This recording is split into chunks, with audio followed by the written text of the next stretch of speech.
Bəhruz müəllim, öncə istərdim sizlə başlayaq. Ümumiyyətlə, bu günün anlamı nədir? Təşəkkür edirəm. Öncə mən də bugünkü gün münasibəti ilə hər kəsi, Kəlbəcərliləri, hörmətli Xalid müəllimin özünü təbrik edirəm. Doğrudan da hər bir Azərbaycanlının təbrik olunası gündür. Məsələləri yalnız Kəlbəcər istiqamətində yox, Kəlbəcər çərçivəsində yox, daha geniş zəmində bir balaca təhlil edək. Baxın, bugün dünyanın diqqəti Amerika Birləşmiş Ştatlarının belə deyək, çətiri altında Rusiya-Ukrayna münaqişəsinin həlli istiqamətində o 28 maddəlik sülhdədir. Və görün, Ukrayna, Azərbaycandan ərazisi az qala 7 dəfə böyük, əhalisi 4 dəfə çox olan bir dövlət özü öz taleyi ilə bağlı müstəqil qərar verəcək imkan yaradılmır ona. İllərdir müharibə davam edir və son nəticədə də ona təklif olunan sülh şərtləri də göz qabağında. Və təsəvvür eləyin, Ukraynaya hələ bütün dünya kömək eləyir. Və təsəvvür eləyin, Ukraynaya qarşı vuruşduğuna görə Rusiyaya bütün dünya sanksiyalar tətbiq edir. Amma biz nə ilə qarşılaşmışıq? Biz işğala məruz qaldığımız dövrdə bizə qarşı sanksiyalar 907-ci düzəlişin timsalında görmüşük. Eyni zamanda bütün dünya birləşib bizi yola gətirməyə çalışıb, təzyiqlər göstəriblər ki, layihələrimizi Ermənistandan keçirək, Ermənistan da dirçəlsin və üstəlik işğalla da barışaq. Belə bir məqamda dünyanı qarşısına alıb Kəlbəcər kimi keçilməz qayalığı, keçilməz dağlıq bir bölgəni, elə bir bölgə ki, orada ermənilər bir mənalı strateji üstünlüyə və strateji yüksəkliklərə nəzarətə sahib idilər. Bir yollatmadan işğaldan azad etmək, bu hərb tarixi yox, bütövlükdə hərbi siyasi tarixin qızıl səhifələrindən biridir. Yalnız Azərbaycan yox, yalnız Qafqaz yox, dünyada. Digər tərəfdən nəzərə alaq, Kəlbəcər hansı şəraitdə nə məqsədlə itirmişdik biz, nə məqsədi idi oradan ordunun çıxması və yaxud insanların o çətin duruma salınması.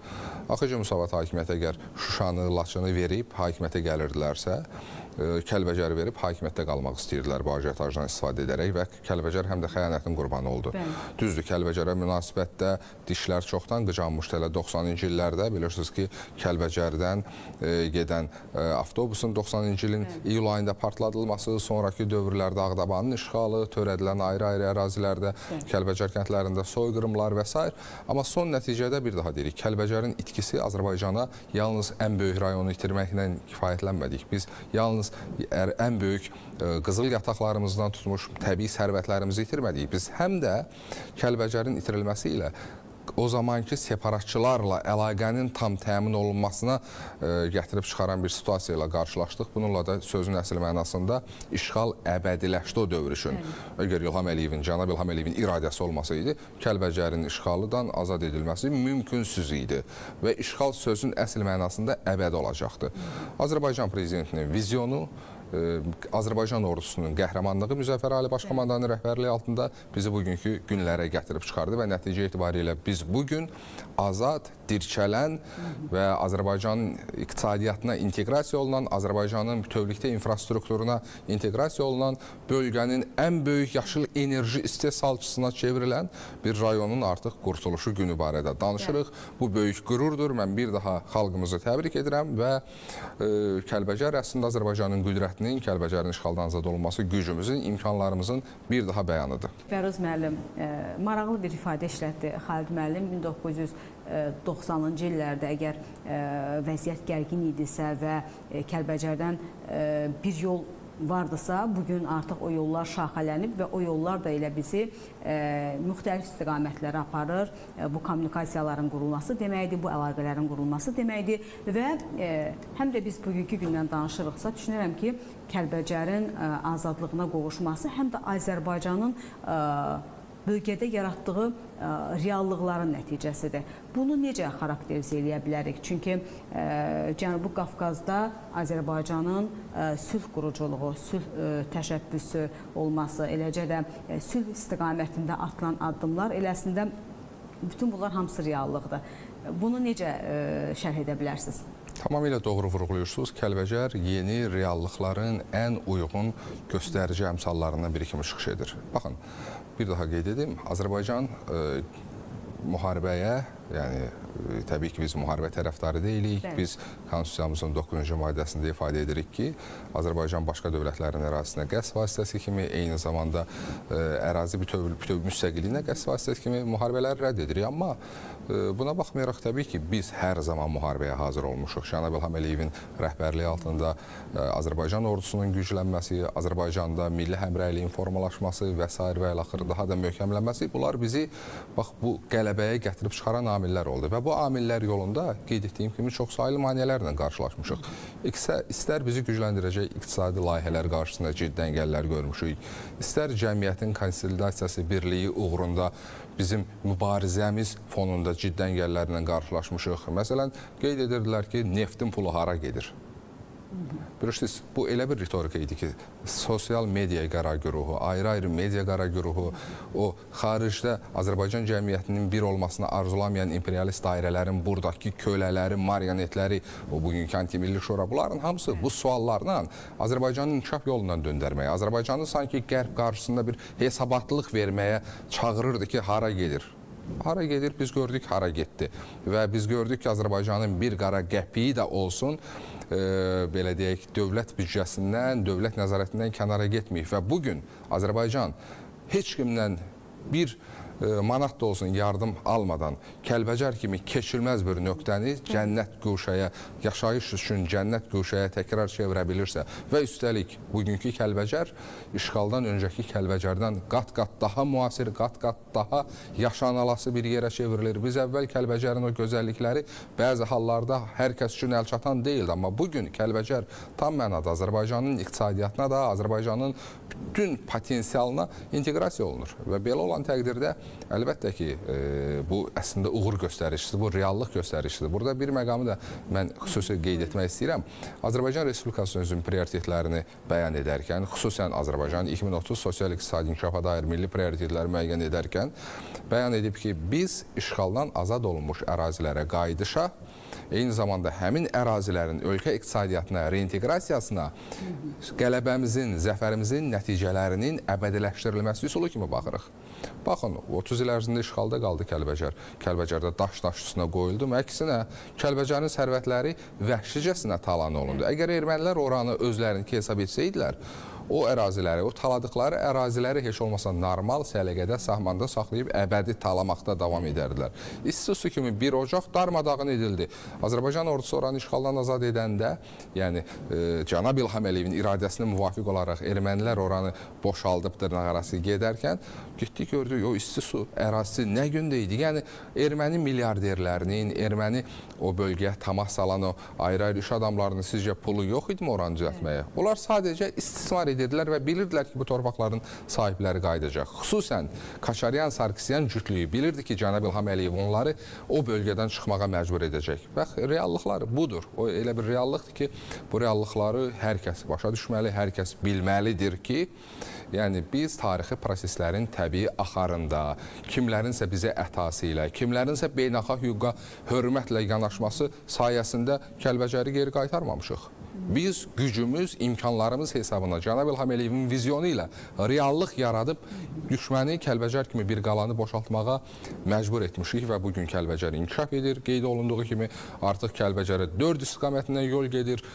Toğana yolu bu ağlasığmaz bir yoldur və təsəvvür eləyin artıq işlərin 80% başa çatıb. Və bu deməkdir ki, Azərbaycan arzuladığı bir reallıq yarada bilir. Ölkə daxilində də, o cümlədən də Kəlbəcərin timsalında biz müasir yaşayış məskəninin qurulmasına və Kəlbəcərlilərin Azərbaycan Konstitusiyasında bəyan olunan haqlarına, hüquqlarına müvafiq olaraq, eyni zamanda dövlət olaraq bəyan etdiyimiz ali niyyətlərə, ali məqsədlərə müvafiq olaraq layiqli rifahının, layiqli yaşayışının təmin edilməsinə şahidlik edirik.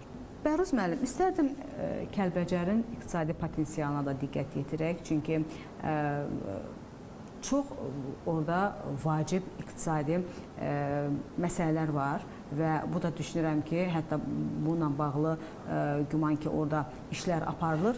Nə deyə bilərik? Bu iqtisadi potensial bizim iqtisadiyyatımıza hansı töhfələri verir? Əvvəlcə ondan başlayayım ki, təbii ki, biz bəzən iqtisadi potensial deyəndə daha çox oranın təbii sərhədlərinə fokuslanırıq. Məsələn, qızıl yataqlarına, digər minerallarına, isti su və s. digər mineral sular. hansı ki, Kəlbəcər kifayət qədər zəngindir. Amma Kəlbəcərin coğrafi mövqeyi elə özlüyündə elə zəngindir ki, coğrafi mövqeyi o qədər uyğun və uğurlu yerləşimdir ki, ora yol infrastrukturu çəkildikdən sonra, ora gediş-gəliş Laçın hava limanı vasitəsilə artdıqdan sonra Kəlbəcərin turizmindən, eyni zamanda Kəlbəcərdə salınan müəssisələrdən gələn gəlirləri qat-qat o bizim ənənəvi və düşündüyümüz o qızıl, digər təbii sərvətlərdən artıq gəlir verəcək. Kəlbəcər, məsələn, Azərbaycanın bir mənalı şəkildə bəlkə də ən gözəl rayonudur. Kəlbəcər öz gözəlliyinə, təbii şəraitinə Xalid müəllim təsdiq edə bilər. Bütövlükdə coğrafi şəraitinə görə Avropanın istənilən o kurort, turizm bölgəsi ilə bir mənalı şəkildə başa-baş yarışa bilər və sadəcə hələ Kəlbəcər indi qurulma ərəfəsindədir deyə biz onun imkanları barədə danışmırıq və bir mənalı şəkildə hər kəs əmin ola bilər ki, çoxlarını da üstələyər. Bunlar əslində, əlbəttə ki, Azərbaycanın bütövlükdə iqtisadi imkanları çərçivəsində dəyərləndirilməlidir. Yəni, Kəlbəcər yalnız rayon çərçivəsində hansı imkanlara malikdir yox, Azərbaycan iqtisadiyyatında, Azərbaycan iqtisadiyyatının həlqələrində hansı rol oynaya biləcək çərçivəsində biz dəyərləndiririk və həqiqətən də bugün diqqət etsək, Kəlbəcər həm coğrafi mövqeyi baxımından, oradan keçəcək yol infrastrukturu baxımından, eyni zamanda bir daha deyirəm, Laçın hava limanına Kəlbəcərdən çəkilən yol, bunlar hamısı təbii ki, tamamilə yeni bir mənzərə ortaya qoyacaq. Eyni zamanda təbii ki, turizmdən başqa Kəlbəcərin ciddi o təbii ehtiyatları, söhbət burada yaşıllıq, meşələr, dağ, dərə və s. bunlar böyük miqyasda artıq intensiv üsulla, əvvəlki qaydada yox, intensiv üsulla heyvandarlığın, kənd təsərrüfatının inkişafı üçün ciddi imkanlar yaradır. Eyni zamanda arıçılıq təsərrüfatlarının ağla sığmaz potensialı var. Bütün bunlar əlbəttə ki, Azərbaycan iqtisadiyyatında önəmli bir istiqamətdir. Həmçinin Cənab İlham Əliyev Kəlbəcərdə təsadüf olmadı ki, Cənab İlham Əliyev Kəlbəcərdə bütövlükdə bölgəmizin ən əsas deməli yaşıl enerji mənbələrindən birini o müvafiq stansiyanın artıq istifadəyə verilməsi ilə bağlı müvafiq addımların atılmasını təmin edən normativ akt imzaladı. Yəni bütün bunlar əslində Kəlbəcərin tükənməz potensialına xəbər verir və zaman keçdikcə Azərbaycan vətəndaşları, Kəlbəcər sakinləri öz ata-baba yurtlarına qayıtdıqca artıq o Sovet dövründəki müstəqilliyin yaxud ilk illərindəki gözlə yox, Kəlbəcərə müasir nəzərlərlə baxa biləcəklər ki, bu da tamamilə fərqli potensial deməkdir.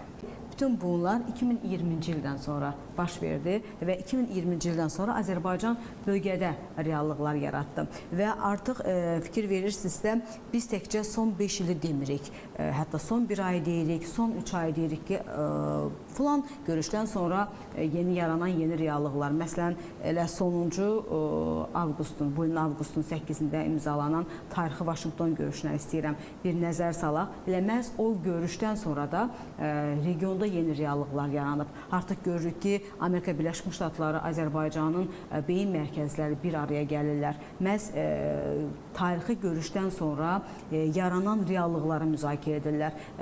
Siz söhbətin əvvəlində məsələn 907-ci düzəlişi qeyd elədiniz və yaxud da düşünürəm ki, biz burada ATƏT-in Minsk qrupunu qeyd eləyə bilərik ki, bütün bunlar artıq Vaşinqton görüşündən sonra geridə qaldı və artıq yeni bir səhifə açılıb. Ümumiyyətlə, tarixi görüşlərdən sonra yaranan yeni reallıqlar dövlətlərə nə verir? Əslində, hər hansı görüşün tarixi görüşə çevrilməsi və həmin görüşün real nəticələrlə və yaxud praktik nəticələrlə yekunlaşması özlüyündə təbii proses deyil. Azərbaycanın görüşlərinin, Azərbaycan liderinin görüşlərinin tarixi görüşə çevrilməsi yalnız ölkəmiz üçün yox, bütövlükdə bölgə üçün tarixi əhəmiyyətli hadisəyə çevrilməsi bu bir mənalı şəkildə bir koda bağlıdır. Cənab İlham Əliyevin şəxsiyyətinə. Və təsadüfi deyil ki, Yaxın Şərq sülh samitindən tutmuş müxtəlif proseslərdə Türkiyə-İsrail münasibətlərində, Rusiya-Türkiyə münasibətlərində, Suriya-İsrail münasibətlərində Azərbaycan prezidentinin şəxsiyyəti bir mənalı şəkildə hesablaşılan amildir. Və eyni zamanda həmin kodu ilə Cənab Donald Trump özü açıqladı. Cənab İlham Əliyevə münasibətdə qeyd etdi ki, siz güclü lidersiniz və mən güclü liderlərlə işləməyi sevirəm. Eyni ifadələri o Türkiyə prezidentinə münasibətdə də işlədib. Amma nəzərə alaq, əlbəttə ki, bunları bizi qürurlandır, amma nəzərə alaq ki, Azərbaycanın potensialı, yəni əhali sayı, ərazi ölçüsü nə Türkiyə ilə, nə digərləri ilə müqayisə olunmaz dərəcədə kiçikdir. Belə bir məqamda Azərbaycan yalnız liderinin vizyonu ilə udur. Və bu mənada əlbəttə ki, indiki məqamda Vaşinqton görüşü də, ondan öncə Əbu-Dabi görüşü də, bunların hamısı bir mənalı şəkildə cənab İlham Əliyevin yaratdığı reallıqdır. Və bu reallıqlar bizə artıq imkan verir ki, arzuladığımız konfigurasiya ilə hərəkət edə bilək. Bu da təhlükəli deyil, heç kim üçün təhlükəli deyil. Çünki Azərbaycanın arzuladığı konfigurasiya bütün dünya xalqları ilə sülh əmin-amanlıq şəraitində yaşamağa xidmət edən konfigurasiyadır. Biz eyni zamanda beynəlxalq hüququn ümumtanınmış prinsiplərini, eyni zamanda ümumtanınmış normalarında əksini tapan prinsiplərini rəhbər tutaraq bütün dövlətlərlə əməkdaşlıq etmək, əlaqələr qurmaq arzusundayıq. Eyni zamanda qalib tərəf olmağımıza baxmayaraq, birbaşa Ermənistanın özü ilə də kapitulyasiya aktından dərhal sonra əməkdaşlıq sülh istiqamətində cənab İlham Əliyev səylər göstərib. İndiki məqamda əlbəttə ki, Vaşinqton görüşünü biz xüsusi qeyd edirik. Ona görə ki, hazırki proseslərdə dönüş nöqtələrindən biridir və dönüş nöqtəsi nəyə gətirib çıxardı? Son nəticədə dönüş nöqtəsi cənab İlham Əliyevin müəyyən etdiyi həmin o sülh şərtlərinin Ermənistan tərəfindən bir daha bəyan olunması və razılaşması ilə nəticələnən bir reallıqdır. Bugün Kəlbəcərin işğaldan azad olunduğu həmin bu gündə əlbəttə ki, yeni reallıqlarla bağlı danışmaq, yeni reallıqların praktik əhəmiyyətindən danışmaq təbii ki, çox daha asandır. Nəinki hansısa formada nəzəri əsaslarla danışmaq. Kəlbəcərin bugün yenidən qurulması, Kəlbəcərin bugün artıq Azərbaycan dövlətinin ayrılmaz bir parçası kimi işğalçıdan, təcavüzkardan tam arınması. Bilirsiniz, orada çoxsaylı cinayətlər törədilmişdi. Ora başqa ölkələrdən beynəlxalq cinayət sayılır bu. Ermənilər köçürülüb gətirilmişdi, digər millətlərdən nümayəndələr gətirilmişdi. Bunların hamısından biz qurtulmuşuqsa, artıq biz doğrudan da praktik yeni reallıqlardan danışa bilirik. Əslində, Bəhruz müəllim, həm biz Kəlbəcərin azadlığa qovuşmasından danışırıq, həm də yaranan regionda yeni reallıqlardan danışırıq. Bu da onu göstərir ki, həm də dünyada yeni bir düzən formalaşır. Çünki digər biz bölgələrə baxsaq, görürük ki, orada münaqişə ocaqları aktivdir.